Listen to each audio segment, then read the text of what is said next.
وقال الله تبارك وتعالى: الذي أحسن كل شيء خلقه وبدأ خلق الإنسان من طين. إذن الإنسان مخلوق من الطين، ولكن يخرج علينا معمم الرافضة كالعادة بأشياء غريبة ما سمعنا بها من قبل، ولكن يفعلون هذه الأشياء من أجل تأليه أئمتهم، ولا حول ولا قوة إلا بالله.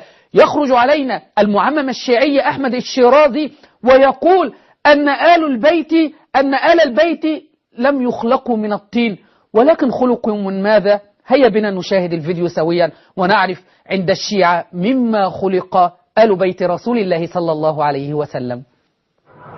سنخ الشيء أصله، يعني بدون واسطة شيء، مباشرة من نوره الله عز وجل خلق أهل البيت. ولعل هذا الأمر خاص بأهل البيت. الله عز وجل خلق الأشياء بوسائط، خلق من نوره أنوار أهل البيت، ثم خلق من الأنوار أشياء، ثم خلق من تلك الأشياء أشياء، وهكذا. الإنسان مخلوق من التراب، التراب مخلوق من كذا، الكذا مخلوق من كذا، وهكذا.